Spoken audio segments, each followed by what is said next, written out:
बिस्मिल्लाहिर्रहमानिर्रहीम। मौला उस्मावती अस्तोकया मानवरा साईं हमीद निसार साईं डॉक्टर काजी खातम साहब साईं यावर काजमी साहब साईं मोहम्मद अली इब्लाई साहब साईं उमरानी साहब ऐं असांजी संगत जा सभु पारस जहिड़ा दोस्त सभु दोस्तनि खे अस्सलाम वालेकुम। तमामु अहम शख्सियत जी बदले रूह रियान जी अहम गजाणी साईं ज़फ़र काज़मी जे बारे में साईं ज़फ़र काज़मी जे बारे में कुझु दोस्तनि शयूं ॿुधायूं उन ते तमामु अहम ऐं वॾी शख्सियत आहे जिते ॻाल्हाए जी घटि आहे कुझु शयूं ऐं बयानु कंदुसि। हिकु दफ़ा लकारी सैयद मां हुआ ऐं इमाम मूसा काज़िम जी औलाद मां इन करे काज़िम सॾनि था। संदन वालिद जेको मीर मोहम्मद शाह सिंध मदरसतुल इस्लाम में उस्ताद हो संदन माओ ऐं चाचो जी ख़ुशि कंदो हुआ। उन खां अलावा पंहिंजी वालदा खे जेको उस्ताद तस्लीम कंदा हुआ फन जे लिहाज़ खां। नंढपण में ख़ासि करे अलॻि अलॻि उमिरि में भितियुनि ते कपिड़नि ते किताबनि ते लीका पाइण ऐं शिकिलियूं मुख़्तलिफ़ शिकिलियूं कढण इहो संदन नंढे हूंदे खां शौक़ु हो। तंहिं मां लॻे थो त संदन फितरत में इहा शइ मौजूदु हुई। अदीबनि में ख़ासि करे कुझु नाला जेके आहिनि साईं अहमद जलील ऐं सिराजुल हक़ मेमोन आमिर सिंधी ऐं ॿियनि शख़्सियतुनि खे पसंदि कंदा हुआ। उन खां अलावा साहब में साईं दीन मोहम्मद वफ़ाई उनखे पसंदि कंदा हुआ। 1971 में सिंध म्यूज़ियम में जी ज़िम्मेवारी संभालियो ऐं अॼु सिंध म्यूज़ियम तव्हां वटि मौजूदु असां वटि मौजूदु आहे।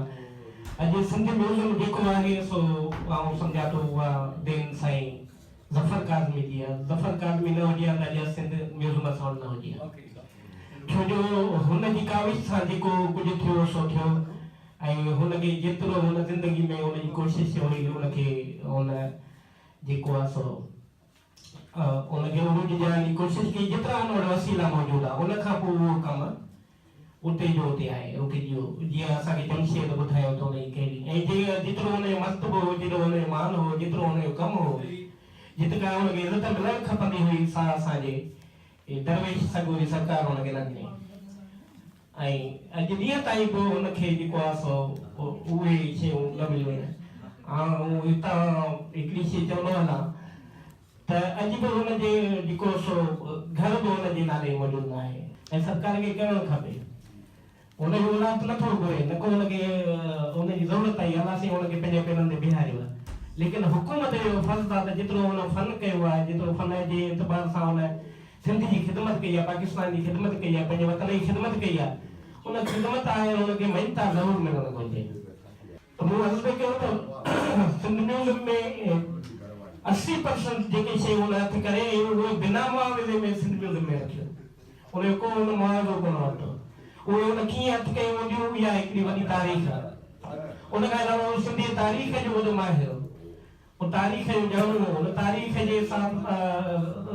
जे हिसाब सां जेको आहे सॼो पंहिंजो म्यूज़ियम सेट कयो आहे। अॼु तव्हां हलंदो जॾहिं ॾिसंदो हिकु हिकु गैलरी में त उहो तव्हां सां तारीख़ ॻाल्हाए पई। त इहो आम माण्हू जो कमु न आहे इहो हिकिड़ो तख़लीक़ी ज़हन आहे हिकिड़ी तहलीक़ी सोच आहे हिकिड़ो तख़लीक़ी किरदारु आहे जंहिंजो कमु आहे ऐं साराह जो उहो कमु आहे। त अॼु असां हुनखे भेटा ॾियूं पिया या असां पंहिंजो फर्ज़ निभाए पिया हुनखे हू हुनजो इहो हक़दारु आहे पर असां इहा पंहिंजो फर्ज़ निभाए पिया त इहो असांजो अहसान हुन ते कोन्हे पर हुनजो सिंध ते असां ते अहसान।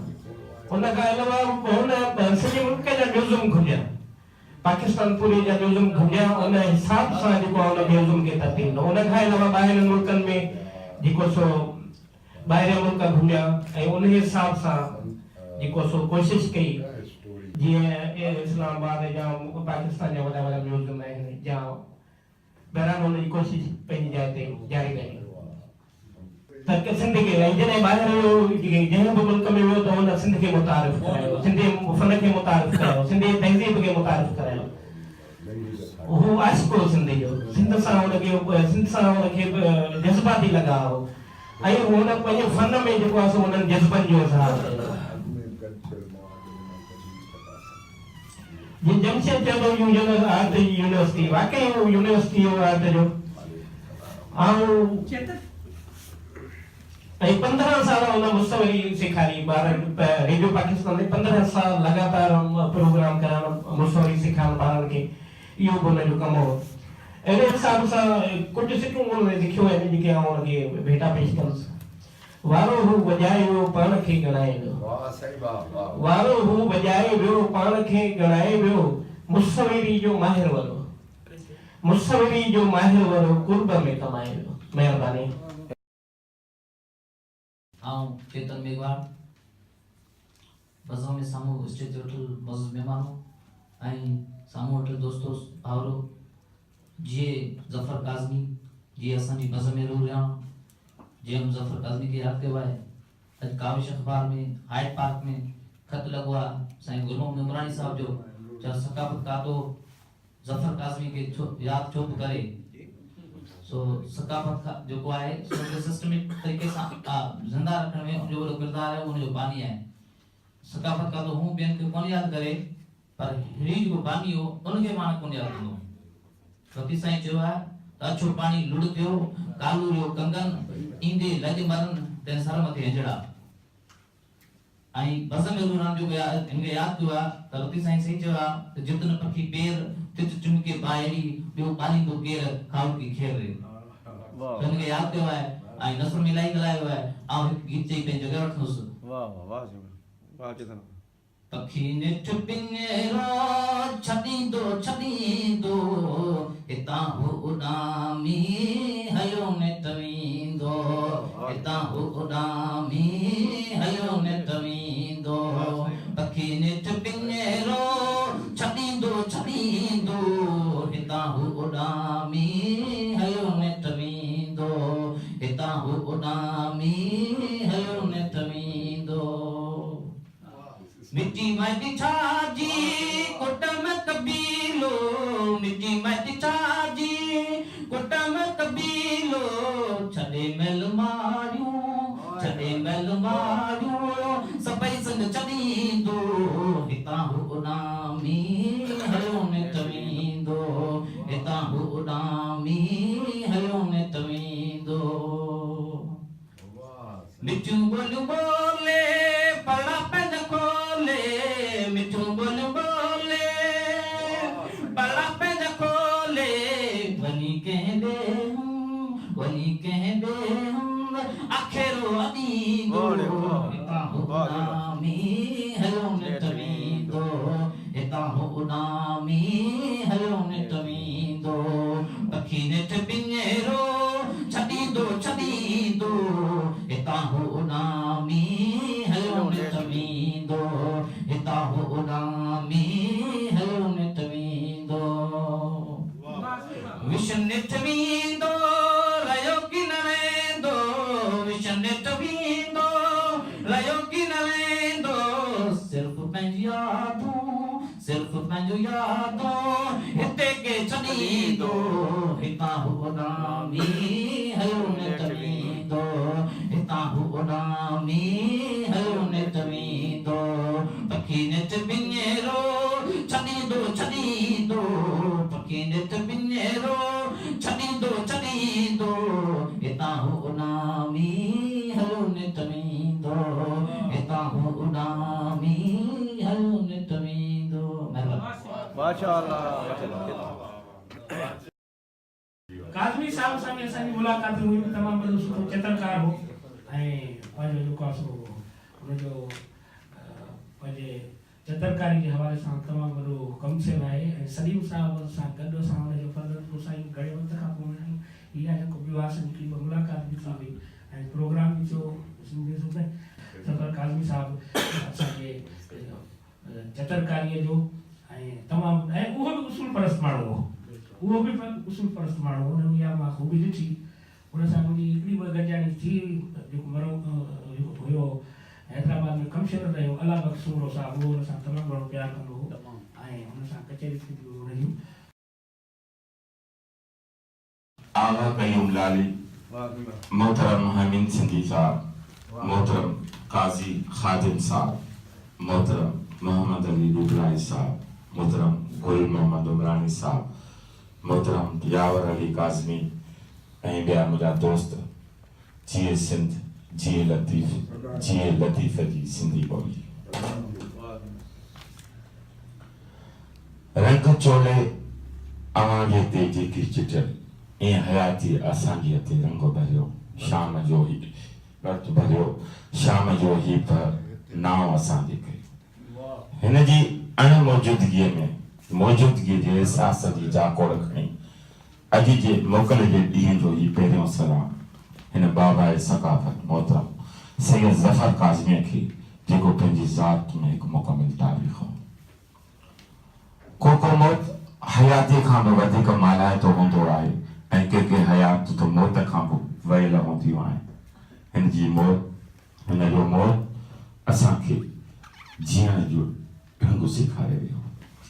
असांजो मज़हब इस्लाम में बुत तराशी ऐं बुत परस्ती ऐं के साहबा जी तस्वीर कशी हराम आहे, पर काइनात जो पहिरियों मुजस्समो ख़ालिक़ काइनात पाण पंहिंजे हथनि सां मिट्टी ॻोहे ठाहियो हो जेको हज़रत इंसान जो हो। हर वक़्तु मिट्टीअ सां रांदि कंदे वॾो थियो। हिन जो आर्ट सां जुनून जी हद ताईं इश्क हो। हिन जी शख़्सियत में हिकु रिदम हो, हिकु आर्ट हो। सुकून लाइ इबादत ज़रूरी आहे। हिन आर्ट खे इबादत सम्झी पूॼो। ही दिल ते उकरियल आर्टिस्ट जंहिंखे ॾिसी मूंखे ख़ुशी थींदी हुई। ही ज़िंदा दिल माण्हू जी जीअ में जाइ ठाहींदो हो। हिन जे दिल में आर्ट गैलरी हुई जंहिंमें सोहबत मोहब्बत ऐं संगत सिंगारियल हुई। हिन हर शइ में ख़ुदा ॾिठो। मां लखे माण्हुनि सां मिलियो आहियां, पर ही शख़्स सभ में अलॻि बेहद निरालो ऐं दिलचस्प हो। मूं हिन खे हमेशह इज़त जी निगाहुनि सां ॾिठो। हीउ आला इंसान, हीउ ख़ूबसूरत शख़्स, हीउ संत साधु दरवेश न दोस्तियूं निभाए सघियो न दुश्मनियूं करे सघियो। हीउ चुतर ज़बान बि हो। आख़िर में हिन जी ज़बान त बंदि थी वई, पर हिन जा हथ हलंदा रहिया। हीउ मोहन जे दड़े मां लदल शख़्सियत सिंध जी सुल्हाण ऐं मोहबत जी महिराण हो। हिन सॼी ज़िंदगी हणा कई। हिन ते सिंध जी का जवाबदारी हुई। हिन जा हथ हर वक़्तु सिंध जी बेघर वहंदा हुआ। ही सूंह जो शाहकार हो। ही मोहब्बत जो मॉडल हो। ही सॼी ज़िंदगी चुस्त स्मार्ट ऐं सेहतमंद रहियो। ही हिदायतकार अदाकार कलमकार कलाकार सदाकार वाक़ुफ़कार ऐं बदकार हूंदा आहिनि। ही उन्हनि कारनि में चुतरकार हो जीअं के धोखेबाज़ दगाबाज़ फितनेबाज़ शोबाज़ खारबाज़ ऐं नखरेबाज़ हूंदा आहिनि। ईअं मां बि अहिड़नि बाज़नि मां हिकु हुउमि। इन लाइ मां हिन खे चुतरकार न पर चुतरबाज़ चवंदो हुअसि ऐं हू मूंखे ड्रामेबाज़ चवंदो। मुनीर खोखर अर्ज़ पियो कयां। मोहतरम साईं हमीद सिंधी साहब, मोहतरम गुल मोहम्मद उमरानी साहब, मोहतरम डॉक्टर काजी खादिम साहब, मोहतरम दीपलाई साहब ऐं ॿिया हिन बज़म में शरीक बुज़ुर्गो दोस्तो, अस्सलामु अलैकुम। जीअं त अॼोकी महफ़िल सिंध जे अज़ीम आर्टिस्ट लेखक साईं ज़फ़र काज़मी साहब जी याद में ही कोठाई वई आहे। उन लाइ मां बज़म रूह रहियाण जे मुंतज़मीन खे हिकिड़ी जस थो ॾियां त ही अहिड़े क़िस्म जा प्रोग्राम हमेशह मोहतरम साईं हमीद सिंधी साहब जी निगरानी में कराया वेंदा आहिनि। ही बि उन सिलसिले जी हिकिड़ी कड़ी आहे। साईं ज़फ़र काज़मी साहब साईं त मुंहिंजी एतिरी वेझड़ाई कान रही, बाक़ी हू सिंध जो हिकिड़ो अज़ीम माया नाज़ आर्टिस्ट हुयो जंहिं ते अॼु बि सिंध वारा फ़ख़ुरु कनि था।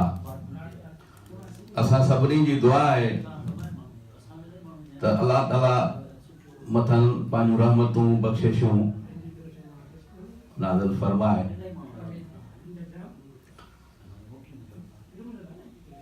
ऐं ॿी हिकिड़ी अॼु ॾाढी मुंहिंजे लाइ ख़ुशी जी ॻाल्हि आहे। घणनि सालनि खां वठी मोहतरम साईं यावर काज़मी साहब जो मां नालो ॿुधंदो हुउसि, फ़क़ीर जानण चरण जे हवाले सां।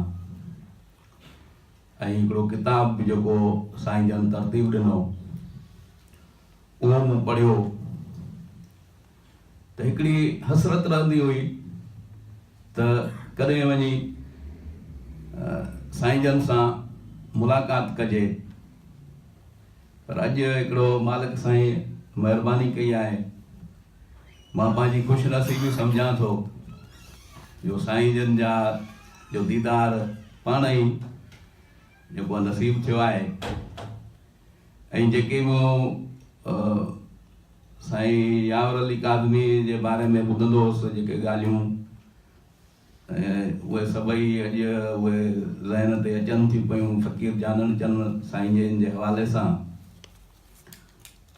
त अॼु ॾाढी ख़ुशनसीबी महसूस थी रही आहे। बाक़ी इहा ई दुआ आहे त साईं ज़फ़र काज़मी साहब जन खे अल्लाह साईं जन्नतुल फिरदौस में जायूं अता करे, उनजे पोयरनि खे जेको आहे सो ख़ुशियूं अता फरमाए, ख़ुशहाली अता फरमाए। महिरबानी साईं।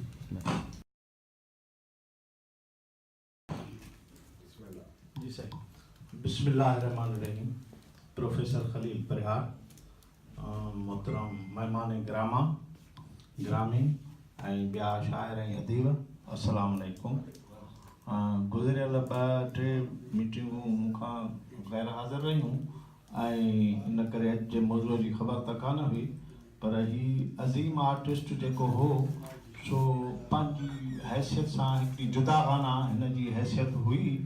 ऐं मूंखे इहा ख़बर कान्ही त मोहतरम अल्ताफ़ काज़मी साईं जो छा थींदो या रिश्ते में हो या न हो, पर उहो अल्ताफ़ साहब असांजो उस्तादु हूंदो हो। ऐं उन शुरूआती 1971 में टंडे हैदर ॻोठ खां असांखे वठी जॾहिं बुनियादु पियो हो सिंध म्यूज़ियम जो, असांखे जी ॾेखारियो ऐं साईं काज़मी साहब सां मिलायो हो। हुनजी अज़ीम शख़्सियत ई हुनजे लाइ तमामु वॾा दोस्तनि तमामु घणो ॻाल्हायो आहे। ऐं पंहिंजी ॻाल्हि मुख़्तसर करियां थो, सिर्फ़ु 2 कता चई मुख़्तलिफ़ पंहिंजे लेखे खणी आयोसि। साईं काज़मी साहब जी मूंखे ख़बर कान हुई, पर ईअं का सिंध जे हवाले सां 2 कता पढ़ी ऐं अर्ज़ु कंदुसि। ख़्वाहिशनि जी ग़ुलामी कॾहिं न कजो, ख़्वाहिशनि जी ग़ुलामी कॾहिं न कजो, बेज़मीर थी कॾहिं धरतीअ ते न रहिजो। गदार त आख़िर गदार ई रहंदा, पर पंहिंजे सिंध खां कॾहिं कटिजी न रहिजो। धारियनि जी आमद जी अॼु सिंध ते भरमार आहे। अखियूं बूटियो आरामी थियो वेठी सरकार आहे। धारिया बनिया बिना खुटके शहरनि वसीलनि ते थिया काबिज़। वॾेरो सिंध जो सुतो आरामी थियो बेमयार आहे। अगर चाहियो था त सिंध में अहिड़ो निज़ाम अचे, अगर चाहियो था त सिंध में अहिड़ो निज़ाम अचे, मुलूब करे मज़दूरी न मस्जिद में ताम अचे। वॾेरे खे वठी वंगारनि में ॾींहुं राति वाहियो, सिंध में को सुख ऐं सुरहाण जो पैगाम अचे। मां उदास ऐं अयाणू त थी सघां थो, मां उदास ऐं अयाणू त थी सघां थो, दुखी ऐं रंजीदा त थी सघां थो, पर ऐं गदार तूं ख़ुशि न थी, मां सिंध लाइ सभु कुझु क़ुर्बान करे सघां थो। साईं आख़िरी कतो हिकिड़ो आहे। समाजी इनकलाब खां अॻु फिक्री इनकलाब आणणु घुरिजे। समाजी इनकलाब खां अॻु फिक्री इनकलाब आणणु घुरिजे। अवामी इनकलाब खां अॻु सोच जो सैलाब आणणु घुरिजे। आज़ादीअ लाइ त रस्ता रत था घुरनि हमेशह खलील, मैदान में लहण खां अॻु सोच जो सुरखाब आणणु घुरिजे।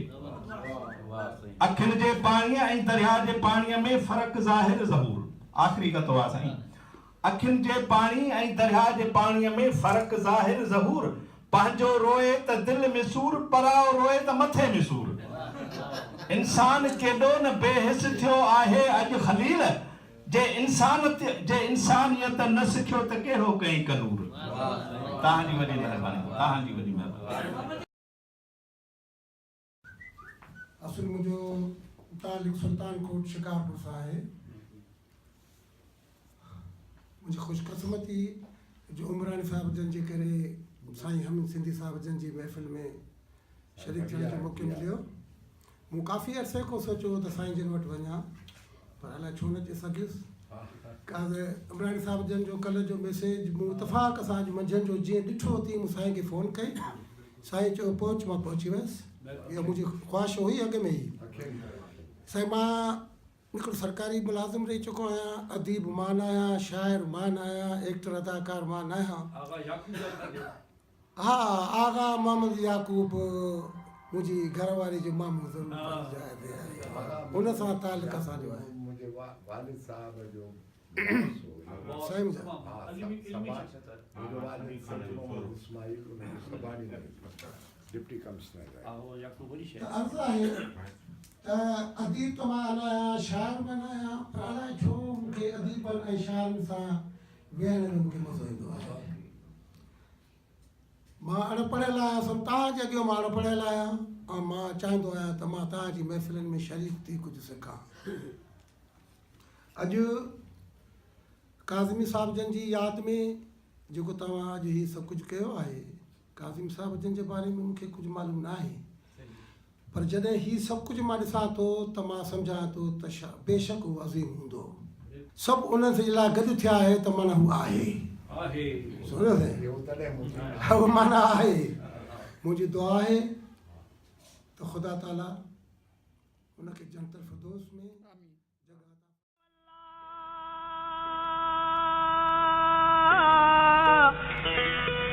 Allah